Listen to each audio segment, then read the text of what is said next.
السلام علیکم ورحمۃ اللہ وبرکاتہ۔ بسم اللہ الرحمن الرحیم، نحمدہ ونصلی علی رسولہ الکریم، اما بعد۔ ناظرین، راہ نور کے آج کے ایپیسوڈ میں بڑا ایک عوامی معاملہ، لیکن قرآن نے اس کو بڑی ڈیٹیل کے ساتھ پیش فرمایا ہے، شجر کاری۔ آج ہم شجر کاری اور صفائی کے اوپر کچھ گزارشات عرض کریں گے۔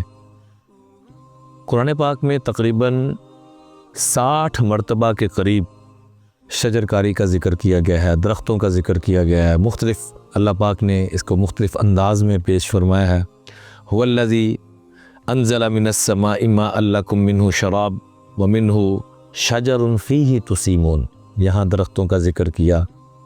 اور حدیث پاک میں آتا ہے کہ من نصب شجرۃ، جو انسان درخت لگانے کا ذریعہ بنتا ہے، فصبر علی حفظہا، اور اس کی حفاظت کی بھی کوشش کرتا ہے جو اس سے ممکن ہو سکتا ہے، حتی تثمر، یہاں تک کہ اس پہ پھل لگنا شروع ہو جائے، فإن له فی کل شیء یصاب عند ثمرها عند اللہ صدقۃ، جب لوگ اس سے جتنا فائدہ اٹھائیں گے اس کو اس کا ثواب ملتا رہے گا۔ قرآن پاک میں ایک جگہ اور فرمایا وَأَوْحَى رَبُّكَ إِلَى النَّحْلِ أَنِ اتَّخِذِي مِنَ الْجِبَالِ بُيُوتًا وَمِنَ الشَّجَرِ وَمِمَّا يَعْرِشُونَ، اللہ تعالیٰ نے اپنے محبوب علیہ السلام کو رحمت للعالمین بنا کر بھیجا اور فرمایا خیر الناس من ينفع الناس، سب سے بہترین انسان وہ ہے جو دوسروں کے لیے نفع کا ذریعہ بنے۔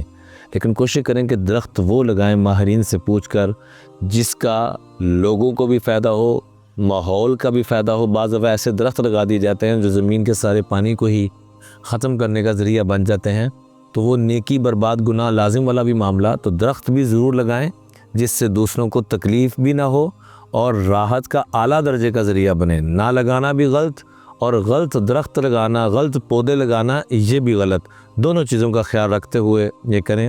ایک حدیث طیبہ میں آقا کریم علیہ السلام نے فرمایا ما من مسلم یغرس غرسا، کہ ایک مسلمان درخت لگانے میں کامیاب ہو جاتا ہے یا زراعت کرنے میں کامیاب ہو جاتا ہے، کوشش کرتا اپنے درخت زراعت، او یزرع زرعا فیأکل منہ انسان، اس سے اگر انسان کھا رہا ہے، او طیر او بہیمۃ، یا کوئی چرند پرند کوئی بھی کھا رہا ہے، کوئی بھی اللہ کی مخلوق کھا رہی ہے، الا کانت لہ صدقہ، تو اللہ تعالیٰ اس کے لیے مستقل اجر و ثواب لکھتے رہتے ہیں۔ یہ اتنی بڑی خوش قسمتی کی بات ہے کہ ایک دفعہ پودا لگا دیا، جب تک اس کا پھل چلتا رہے گا اس کے لیے صدقہ جاریہ چلتا رہے گا۔ ایک حدیث میں آقا کریم علیہ السلام نے مجھے آپ کو ترغیب دیتے ہوئے فرمایا کہ دنیا سے انسان چلا جاتا ہے، لیکن 7 چیزیں ایسی ہیں جس کا ثواب اس کے جانے کے بعد بھی اس کو ملتا رہتا ہے۔ 7 یجری للعبد، 7 چیزیں جس کا اجر ہننا وہو فی قبرہ بعد موتہ، اس کے مرنے کے بعد یہ قبر میں چلا گیا ہے اور اس کے لیے اللہ تعالیٰ اجر و ثواب لکھ رہے ہیں۔ سب سے پہلی چیز فرمائی من علم علما، جو لوگوں کو تعلیم دیتا ہے، لوگوں کو تربیت کرتا ہے، اچھی چیزوں کی تعلیم دیتا ہے، اللہ تعالیٰ کی مخلوق تک خیر پہنچانے کا ذریعہ بنتا ہے۔ او کرا نہرن، نہر بنانے کا ذریعہ بن جاتا ہے، او حفر بیرن، یا کنواں کھدوانے کا ذریعہ بن جاتا ہے، او غرس نخلا، یا درخت لگانے کا وہ ذریعہ بن جاتا ہے، کوئی پودا لگانے کا ذریعہ بن جاتا ہے۔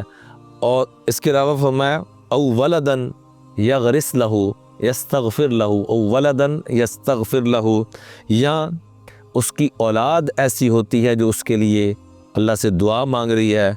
ورث مصحفاً، وہ کوئی قرآن پاک کی تشہیر کا، اس کی طباعت کا ذریعہ بن جاتا ہے، کوئی بھی دینی کتاب کے پھیلانے کا ذریعہ بن جاتا ہے۔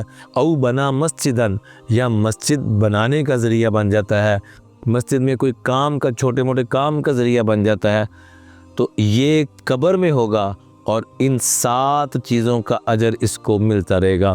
مسجد نبوی کے اندر ابو دجانہ رضی اللہ تعالیٰ عنہ شام سے واپس آئے اور ایک قندیل، لالٹین جسے ہم کہتے ہیں، یا فانوس آج کی زبان میں سمجھ لیں، ایک وہ انہوں نے لگایا اور وہاں روشنی ہوگی۔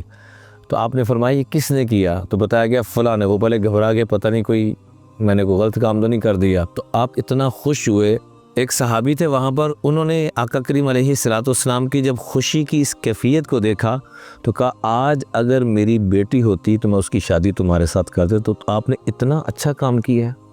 تو مسجد کو صاف ستھرا رکھنا، مسجد کے اندر کوئی روشنی کا ذریعہ، جو بندہ یہ چاہتا ہے نا کہ میرے گھروں کے ٹینشنیں ختم ہو جائیں، میرے گھروں کی پریشانیاں ختم ہو جائیں، تو آپ کے قریب جو مسجد پڑتی ہے کہیں دور کی بھی ہو سکے، اپنی سب سے پہلے اپنے محلہ جہاں آپ رہ رہے ہیں، جہاں پر بھی پوری دنیا میں، اس محلے کا روشنی کا ذریعہ کوشش کریں کہ آپ بنیں۔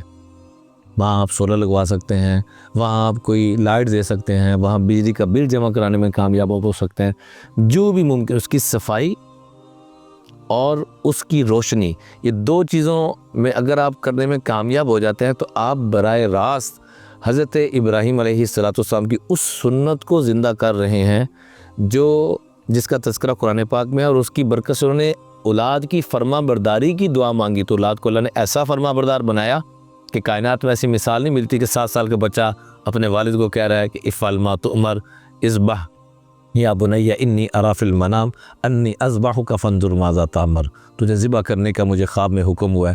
بھجن جیسے بچہ ضد نہیں کرتا میں چاکلیٹ لینی ہے، ضرور میں نے لینی ہے، اب بھجن ابا جان اللہ کا حکم ہے، بسم اللہ کیجیے۔ درخت کے متعلق، درخت لگانے کے متعلق اور کوئی بھی خیر کے متعلق ایک حدیث پاک میں بہت خوبصورت اصول دے دیا۔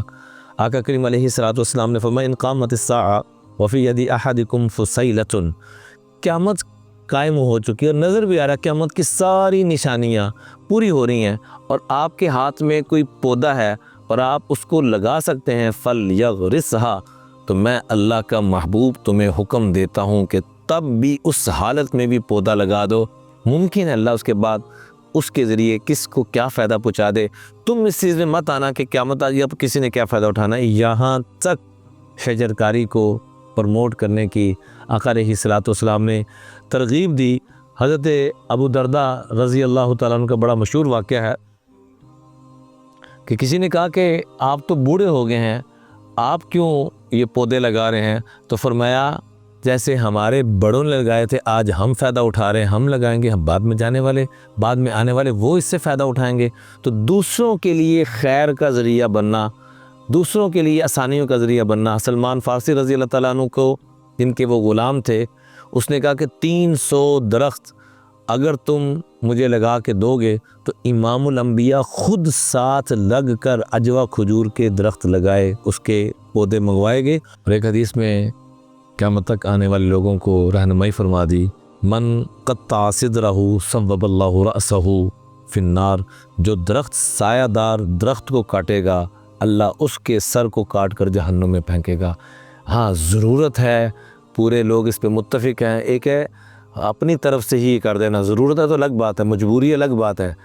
اور اندازہ کریں کہ میدان جنگ میں صحابہ جا رہے ہیں، وہاں بھی حکم کریں لا تقطعوا شجرۃ، کہ کوئی درخت نہیں کٹنا چاہیے، کوئی درخت نہیں خراب ہونا چاہیے، کسی درخت کی ایک ٹہنی اور پتہ تک متاثر نہیں ہونا چاہیے۔ یہ میرے آپ کے آقا علیہ السلام کی دلی تمنا تھی، تو ہمیں بھی اس کا اہتمام کرنا چاہیے۔ سب آج سے عزم کریں کہ اس ماہ مبارک میں اس عید کو اس خوشی کے ساتھ منائیں گے کہ ہم کم از کم اپنی ذات سے کوئی 5 پودے 10 پودے جتنے اللہ توفیق دے، لیکن یہ ضرور تحقیق کر کے کہ ان پودوں کا آب و ہوا کے اعتبار سے اور جو ہمارا پانی ہے اس کے اعتبار سے، ہر اعتبار سے فائدہ مند ہے، وہ پودے لگائے جائیں۔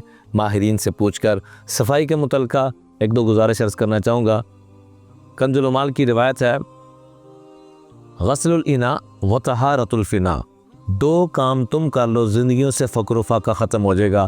اپنے رات کو جب سو تو برتنوں کو صاف کر کے، ایسا کچن ہونا چاہیے جیسے کسی 5 اسٹار ہوٹل کا ہے، واش روم ایسے صاف ہونے چاہیے، بدبو نہیں، اسمیل نہیں آنی چاہیے، ناپاک اور گندے کپڑے نہیں ہونے چاہیے۔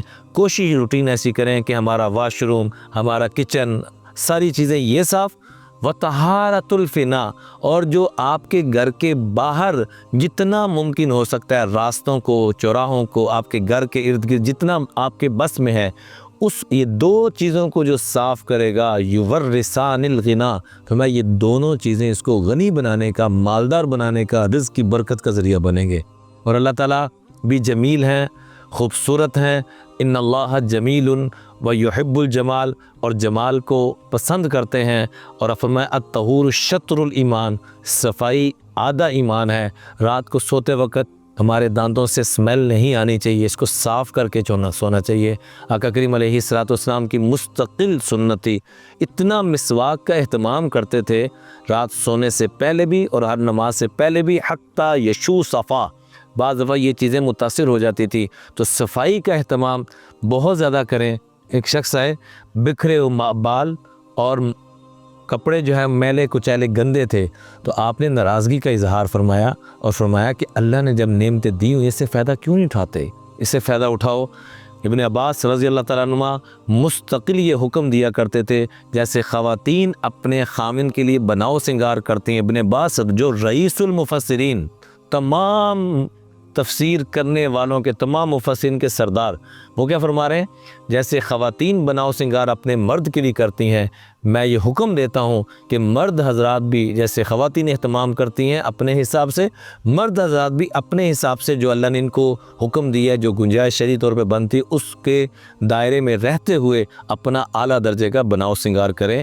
اس کی بہت اشد ضرورت ہے، اور گھروں میں کئی دفعہ نچاکی لڑائی کا یہ بہت بڑا ذریعہ، کئی واقعہ تاریخ میں ملتے ہیں۔ حضرت عمر کے دور میں یہ واقعہ ملتا ہے، میاں بیوی کا طلاق تک معاملہ پہنچ گیا۔ حضرت عمر نے ان کی تربیت فرمائی، وہ صفائی ستھرائی کا اہتمام نہیں کر رہے تھے، اس کا اہتمام کیا، بیوی بعد میں کہنے لگی میں اس کے ساتھ رہوں گی۔ تو باہر ہم بہت صاف ستھرے بن کے جاتے ہیں، عموماً خواتین بھی ایسے ہی اور مرد بھی، اور گھروں میں اس کا اہتمام نہیں ہوتا۔ گزارش ہے گھروں میں سب سے زیادہ اس کے اہتمام کی ضرورت ہے۔ اللہ تعالی ہم سب کو عمل کی توفیق عطا فرمائے۔ چھوٹا سا ایک بریک لیتے ہیں، پھر حاضر ہوتے ہیں۔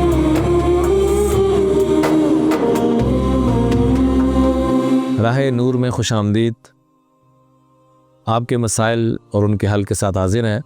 یہ اکثر پوچھا جاتا ہے کہ کیا درخت لگانا بھی صدقہ جاریہ ہے؟ یقیناً احادیث طیبہ میں اس کی بہت زیادہ فضیلت اور اہمیت آئی ہے۔ درخت لگانا بہت بڑا صدقہ جاریہ ہے۔ ہر وہ کام، یہ اصول یاد رکھیں، ہر وہ کام جس سے لوگوں کو راحت پہنچ سکتی ہے، اس سے بڑا کوئی صدقہ جاریہ نہیں ہو سکتا۔ خیر الناس من ینفع الناس، اس قاعدے کو سامنے رکھیں کہ سب سے بہترین انسان وہ ہے جو دوسروں کو نفع پہنچائے۔ اگر کوئی شخص درخت کاٹ کر ماحول کو نقصان پہنچائے تو کیا وہ گناہ گار ہوگا؟ یقیناً یہ اتنا سخت گناہ گار ہوگا کہ ایک حدیث پاک میں آتا ہے من قطع صدرہ صوب اللہ رأسہ فی النار، جو شخص سایہ دار درخت کو کاٹ دے تو آپ نے فرمایا اللہ اس کے سر کو کاٹ کے دوزخ میں پھینکے۔ یعنی آپ نے ایک گویا کے ایک حساب سے اللہ کے آگے دعا کی ہے کہ اللہ جو ایسے کرے اس کے لیے ایسے معاملہ ہو جائے، تو اس سے بچنا چاہیے، بہت بڑا گناہ ہے۔ ہاں کوئی ضرورت ہے، کوئی ایسی مجبوری ہے، کوئی روڈ بنانا پڑ گیا، کوئی ایسی ایمرجنسی آ گئی ہے، یا ماہرین کہتے ہیں کہ اس کا نقصان ہو رہا ہے اور اس کی جگہ یہ درخت ہو، ایک الگ بات ہے، ورنہ جہاں تک ممکن ہو سکے ان درختوں کو نہیں کاٹنا چاہیے۔ ایک اور مسئلہ پوچھا جاتا ہے کہ شخص درخت لگائے اور اس سے جانور یا لوگوں کے لیے وہ فائدے کا ذریعہ بنے تو کیا اس میں بھی ثواب ملے گا؟ بالکل، احادیث طیبہ میں اس کی بڑی وضاحت آئی ہے۔ ایسے ہی صفائی ستھرائی کے حوالے سے ایک مسئلہ پوچھا گیا ہے کہ آقا کریم علیہ السلام نے صفائی ستھرائی کے حوالے سے کیا اس کا حکم دیا ہے؟ تو صحیح حدیث میں آتا ہے الطہور شطر الایمان، پاکیزگی، طہارت آدھا ایمان ہے۔ اس لیے آپ دیکھیں گے کہ مسلمانوں کو حکم ہے کہ جمعے والے دن یا جمعرات کو، یعنی شب جمعہ یا جمعے والے دن غسل کر کے آئیں تاکہ کسی کو آپ کی وجہ سے بدبو نہ پہنچے، اسمیل نہ پہنچے۔ تو ایسے نہ کریں، بچوں کو جو ہم کریں گے بچے وہ دیکھ کے کریں گے۔ اپنے وطن کو کوئی صاف رکھ رہا ہے یا نہیں رکھ رہا، ہم اس کو صاف رکھنے کی کوشش کریں۔ الحمدللہ رب العالمین والصلاة والسلام علی اشرف الانبیاء والمرسلین۔ ربنا آتنا فی الدنیا حسنہ وفی الآخرۃ حسنہ وقنا عذاب النار وقنا عذاب النار وقنا عذاب النار وادخلنا الجنۃ مع الابرار۔ یا عزیز یا غفار یا رب العالمین، ہمیں مانگنا نہیں آتا، بن مانگے نصیب فرما دے۔ بڑے خوش قسمت لوگ ہیں جنہیں تو اپنے در پہ رونے کی توفیق دیتا ہے۔ اے اللہ، یہ قانون ہے جو تیرے در پہ روتا ہے اس کو کسی در پہ نہیں رونا پڑتا۔ اے اللہ ہم سب کو اپنے در پہ روزانہ رونے کی توفیق عطا فرما، اور خاص طور پہ جو تہجد میں روتا ہے، اے اللہ پھر جو اس کو رلاتا ہے تو اس کے رونے کا خود بندوبست کرتا ہے۔ بڑے واقعات کتابوں میں موجود ہیں۔ یا اللہ ہم سب کو تہجد میں خاص طور پہ رونے کی توفیق عطا فرما، اپنی ذات کے علاوہ کسی کا محتاج نہ بنا۔ ایاک نعبد و ایاک نستعین، اے اللہ ہم تیری ہی عبادت کرتے ہیں اور تجھ ہی سے مدد مانگتے ہیں۔ اے اللہ ہمیں اپنی ذات کے علاوہ کسی کا محتاج نہ بنا۔ اے کریم رب، جتنی خیریں آقا کریم علیہ السلام نے مانگی ہم سب کو عطا فرما، جن شرور سے پناہ مانگی ہم سب کو پوری امت کو پناہ نصیب فرما۔ اے کریم رب، ہم سب کو سنت کے مطابق زندگی گزارنے کی توفیق عطا فرما، بچوں کی تربیت کرنے کی توفیق عطا فرما، صفائی ستھرائی کی توفیق عطا فرما، شجرکاری کی توفیق عطا فرما، لوگوں کو نفع پہنچانے کی توفیق عطا فرما، لوگوں کے گھروں میں راشن پہنچانے کی توفیق۔ یا اللہ عام طور پہ ہم رمضان میں صدقہ خیرات کرتے ہیں، ادھر سے رمضان بند، سارا کچھ سخاوتیں بند۔ یا اللہ پورا سال جیسے آپ ہمیں نعمتیں عطا فرماتے ہیں، سانس لینے کی توفیق عطا فرماتے ہیں اور آب و ہوا ہمیں عطا فرماتے ہیں، تمام نعمتیں عطا فرماتے ہیں۔ اے کریم رب، ہم سب کو دوسروں کے لیے آسانیوں کا ذریعہ فرما، ہمیں توفیق عطا فرما۔ اے اللہ جن بہن بھائی نے دعاؤں کے لیے کہا یا کہنا چاہ رہے تھے کہہ نہ سکے، سب کی تمام جائز حاجتوں کو پورا فرما۔ ہم نیٹ ورک کی انتظامیہ کو، مالکان کو، سب کو انتہائی جزائے خیر عطا فرما، جو یہ خیروں کا ذریعہ بنے۔ یا اللہ ہم سب کی کمیوں کو تہیوں کو معاف فرما، وطن عزیز کی ہر قسم کے شرور سے حفاظت فرما، حرمین شریفین کی حفاظت، اور خاص طور پہ اللہ فلسطین کے مسلمانوں کی حالت پہ رحم فرما۔ صلی اللہ علیہ نبی الکریم رحمۃ۔